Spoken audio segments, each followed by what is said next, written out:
Ayer, en la jornada del juicio contra el fiscal general del Estado, declararon dos periodistas, el fiscal responsable de protección de datos y el decano del Ilustre Colegio de Abogados de Madrid, Eugenio Ribón, y que desde mi punto de vista es cómplice de Ayuso, de este complot que han organizado contra el fiscal general del Estado junto a la fiscal jefe Almudena Lastra. Y vamos por partes. Primero, la declaración del decano del Colegio de Abogados de Madrid. Esto es lo que dijo. Si se quisiera desmentir algún tipo de información, no era preciso revelar el contenido literal de aquellos correos que formaban parte del halo más estricto de confidencialidad. La acusación se formula a raíz de la publicación de la nota de prensa de la audiencia, de la Fiscalía de la Audiencia Provincial.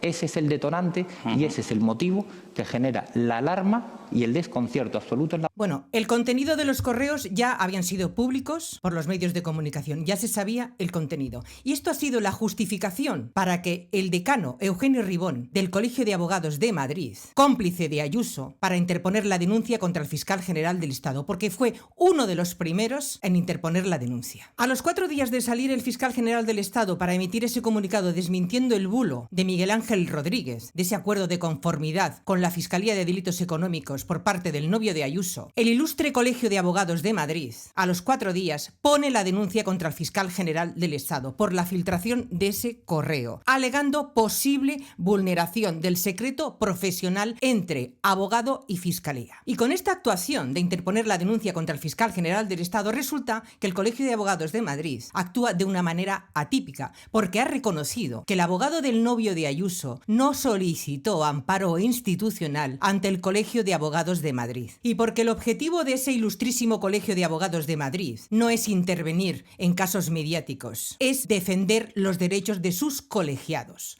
Por tanto, este decano ha salido en ayuda, en auxilio del novio de Ayuso, porque es cómplice de Ayuso. Después de la denuncia del Colegio de Abogados de Madrid, puso también la denuncia el novio de Ayuso, Alberto González Amador, ante la Audiencia Provincial de Madrid, denunciando al fiscal general del Estado por esa revelación de secretos. Después vinieron más denuncias, manos limpias, que su abogado está contratado por el PP en el Senado. Después vinieron las denuncias de PP, de Vox, entre otros. Además, una asociación de abogados denunció al decano del Colegio de Abogados de Madrid por posicionarse del lado del novio de Ayuso. También el decano del Colegio de Abogados de Madrid ha declarado que el fiscal general del Estado le propuso una reunión para emitir un comunicado conjunto para aparentar cordialidad.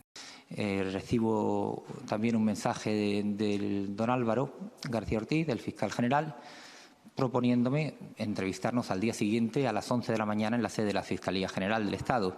Yo le respondo a don Álvaro que, por supuesto, que estaremos en la sede de la Fiscalía General del Estado, y le transmito también ese mismo mensaje la alarma que había generado la nota de la Fiscalía y la hondísima preocupación que existía en el colectivo de la abogacía en el seno del contexto que se estaba desarrollando. Él me vuelve a responder en otro segundo mensaje, agradeciendo que fuéramos al día siguiente y que hablaríamos en la mañana del día 15 en la sede de la Fiscalía General. Al día siguiente acudo a la sede de la Fiscalía General del Estado, acudo acompañado en ese momento hasta la puerta por un compañero de gabinete de decanato, que queda fuera de la reunión. Entro en la reunión y en la reunión me encuentro, creo recordar, que con cinco fiscales, entre los que estaba el señor García Ortiz, estaba doña Pilar, estaba el señor Villafañe y otras 2 personas que no soy capaz de recordar o identificar por nombre, pero que... Lo dice claramente, no tenía ninguna pretensión ni de suavizar la situación, ni de aclararlo, ni que llegara a un buen acuerdo. El señor decano del Colegio de Abogados de Madrid ya tenía premeditado denunciar al fiscal general del Estado por su relación con Ayuso, por su complicidad y por su relación institucional que tiene el Colegio de Abogados de Madrid con el gobierno de Ayuso, el gobierno de la Comunidad de Madrid. Y os voy a explicar brevemente esa relación que tiene con el gobierno de Ayuso. Primero, el Ilustre Colegio de Abogados Abogados de Madrid nombró a un exalto cargo del gobierno de Ayuso que ejercía como abogado general de la Comunidad de Madrid entre los años 2019 hasta el 2024. Resulta que en marzo del 2024, coincidiendo con la noticia que se destapa del fraude fiscal del novio de Ayuso, se incorporó al Colegio de Abogados de Madrid como secretario general. Y que, por cierto, se desconoce con qué méritos accedió este exalto cargo del gobierno de Ayuso al Colegio de Abogados de Madrid. También el decano Eugenio Ribón ha manifestado posicionarse junto al PP de Ayuso, como por ejemplo emitió un comunicado en contra de la ley de amnistía, que aún así ni tan siquiera se había redactado. Lo mismo que también coinciden en agendas que favorecen al PP de Ayuso. Además, os voy a contar un caso en el cual estuvo involucrado el decano del Colegio de Abogados de Madrid, a través de una denuncia que interpusieron por un supuesto simulacro de despido al directivo de los servicios jurídicos del Colegio de Abogados de Madrid, y que, por cierto, está también ahí involucrada la fiscal jefe de Madrid, Almudena Lastra. La Fiscalía de Madrid recibe la denuncia contra el Colegio de Abogados de Madrid por un despido de simulación para pagarle una indemnización de 100.000 euros al director de los servicios jurídicos, que además cobraba 200.000 euros anuales. La denuncia era por administración desleal o una irregularidad contable. La Fiscalía de Madrid de Almudena Lastra archivó la denuncia porque no se acreditó perjuicio económico, y el decano del Colegio de Abogados de Madrid ni fue investigado ni fue imputado. Archivaron el caso. Y ahora vamos a escuchar al fiscal responsable de la protección de datos en relación al borrado de esos datos de los móviles del fiscal general del Estado. Ese es el contenido. Tiene la facultad de destruirlo, señoría. Tiene la facultad de destruirlo porque también lo dice el INCIBE. Puede elegir entre devolverlos o destruirlos, ¿no? Puede elegir, no. Lo que debe hacer es ser responsable y garantizar, es muy superior el valor inmaterial de los datos que el valor de un objeto material en desuso que ya no tiene ningún valor en el mercado y que va a ser desechado. Por lo tanto, para proteger los datos personales y la información que contiene, si no existe un protocolo claro o una guía clara, una actuación clara para la eliminación y el borrado de esos datos, como me parece que no lo hay. ¿Dónde? ¿En el Ministerio Fiscal, que es su responsabilidad? No, la responsabilidad es de las administraciones prestacionales. Hay que tener en cuenta que todos los dispositivos técnicos nos los suministran las administraciones prestacionales. ¿No pasan por la unidad de apoyo? Pasarán por la unidad de apoyo, pero efectivamente la unidad de apoyo hace una labor, la que puede, porque no hay un protocolo claro de recogida, teniendo en cuenta que tengo entendido que esos suministros esos dispositivos proceden de un contrato que ni siquiera pertenece al Ministerio de Justicia, que es la Administración Prestacional. Lo dice bien claro. El fiscal tenía la facultad para borrar toda la información, porque es de seguridad nacional. Y aquí ha habido un momento que han intentado un poquito como desviarlo y diciendo que es el Ministerio Fiscal que no tiene protocolos. No. El responsable son las administraciones que no han efectuado, no han hecho un protocolo. No es del Ministerio de Justicia ni del Ministerio Fiscal. También ha dicho el fiscal responsable de la protección de datos que la nota no es una violación de seguridad. Porque recordemos que el juez Ángel Hurtado ordenó a la UCO que fuese a registrar el despacho del fiscal general del Estado y incautar todos los móviles y dispositivos electrónicos. Y estuvieron durante 11 horas. ¿Qué buscaban en esa información? ¿La filtración del correo del novio de Ayuso o había mucho más? Porque recordemos que el fiscal general del Estado tiene mucha información a nivel nacional e internacional de investigados como policías, guardias civiles, políticos, casos de corrupción, etc. Por tanto, esta información del fiscal general del Estado tienen que ser protegidos como información de Estado, por la seguridad del Estado. Además, el responsable de protección de datos le había recomendado por escrito al fiscal general del Estado que borrara cada 3 meses los datos, la información de sus móviles, que lo había hecho 5 veces en un año. Y toda esta información la tiene el Tribunal Supremo, a lo cual el juez Ángel Hurtado hizo caso omiso del por qué el fiscal general del Estado había borrado todos los datos de sus móviles por seguridad nacional. Y ahora vamos a escuchar las declaraciones de los dos periodistas. Por un lado, del periodista Miguel Ángel Campos de la cadena SER y por otro lado, el subdirector del País. Llamé a fuentes fiscales, judiciales, de la agencia tributaria, llamé a todo el mundo.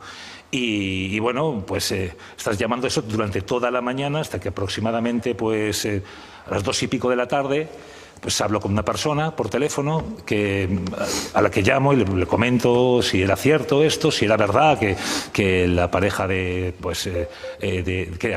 la agencia tributaria le debía 600.000 euros a la pareja de Ayuso. Me dijo, no solo no es cierto, sino que es todo lo contrario, sino que ha iniciado, por lo que sé, un procedimiento de un acuerdo de conformidad con la justicia. Digo, ¿cómo? Digo, no es posible. Digo, sí, así es. Digo, pero bueno, ¿si tienes alguna prueba? Dice, vente y te lo enseño. Y es cuando me fui. Le voy a preguntar, ¿nos puede decir quién es esta persona? No, me cojo a mi derecho al secreto profesional y yo voy a su despacho, cojo un taxi, 3 y algo de la tarde, ¿es eso? 3 y poco de la tarde. Voy con el taxi, llego a los 20-25 minutos, recuerdo que eran las 15:34 cuando bajo del taxi. Subo a su despacho y ahí pues efectivamente me muestra en la pantalla de ordenador ese correo electrónico, el famoso correo del 2 de febrero. Y ahí es cuando puedo pues leer esa frase, ciertamente se han cometido los delitos fiscales, le digo que me reenvíe el correo, me dice que obviamente no, le digo que me lo imprima, me dice que tampoco, que no va a dejar ningún rastro físico de todo esto y me deja tomar notas. Cuando yo ya regreso en el taxi de camino hacia la redacción, a punto de llamar ya a los míos, de parad máquinas, vengo con una información muy relevante y tal, me llama otra vez esa fuente. Y decía, Miguel Ángel, que no, que me meto en un lío, que no puedo contar esto, que no sé las personas que pueden tener acceso hasta ahora a esto, es que me puedo meter en un lío, es que nos podemos... Y yo, pero que esto es que no, y finalmente es que no. Bueno, Miguel Ángel Campos declara que ya tenía conocimiento antes que el fiscal general del Estado emitiese ese comunicado. Pero como él, 5 periodistas más. Y en cuanto al despacho que dice, presuntamente, ese despacho está situado en la 3ª planta de la Fiscalía de Madrid, que dirige Almudena Lastra. Y atentos a la declaración del ex subdirector del País, José Manuel Romero. El día 12 de marzo... a las 6 de la mañana me parece que el diario.es publica la noticia del fraude fiscal de la pareja de la presidenta de la Comunidad, Isabel Díaz Ayuso. Yo ese día, obviamente, soy periodista y no quiero que me pisen ese tipo de exclusivas. Empiezo a trabajar desde primera hora de la mañana con distintas fuentes relacionadas con el caso, siempre fuentes de la Fiscalía de la Comunidad de Madrid. Quiero que quede esto claro desde el principio para conocer qué había pasado realmente. A la vez que yo intentaba conseguir toda la información posible sobre ese fraude, la presidenta de la Comunidad de Madrid, en sus primeras declaraciones, empieza la campaña de intoxicación informativa poniendo en cuestión la legitimidad, la dignidad, el trabajo de funcionarios de la Administración de Justicia o de la Administración tributaria, explicando que esto se trata de una cacería y que en realidad no tiene nada que ver con el fraude fiscal que está publicando el diario.es. Y empiezo a llamar a mi fuente reiteradamente con este mensaje. La presidenta de la Comunidad de Madrid está diciendo que todo esto es mentira, que todo esto no es más que una cacería. Mi fuente sigue diciéndome que va a intentar recopilar información para saber de qué se trata. Y la presidenta de la Comunidad de Madrid pone un tuit a las 12 de la mañana donde pone en cuestión toda la causa judicial porque dice que la fiscal provincial encargada del caso, yo a esa hora no tenía ni idea de si la fiscal provincial llevaba el caso o no lo llevaba o lo dejaba de llevar. Había sido alto cargo en el gobierno de Zapatero. Yo vuelvo a reiterarle a mi fuente, ahora está diciendo que la fiscal provincial es la que ha armado todo este caso y mi fuente, estoy convencido que en legítima defensa me dice, no solamente no es una cacería, sino que el abogado del señor González Amador ha presentado un acuerdo de conformidad por el cual reconoce los delitos, se apresta a pagar una multa y con eso reduce la pena de cárcel y evita entrar en prisión. Ya lo habéis oído. Su fuente son la fuente de la Fiscalía de Madrid que dirige Almudena Lastra y que está detrás de todo esto, como lo está Miguel Ángel Rodríguez, el jefe de gabinete de Ayuso, el novio, el juez Ángel Hurtado, el decano del Colegio de Abogados de Madrid, entre otros. Y finalmente también está el tribunal que va a juzgar al fiscal general del Estado y que durante todos estos días no ha habido ni pruebas ni indicios de que el fiscal ha sido el que ha filtrado el correo del novio de Ayuso.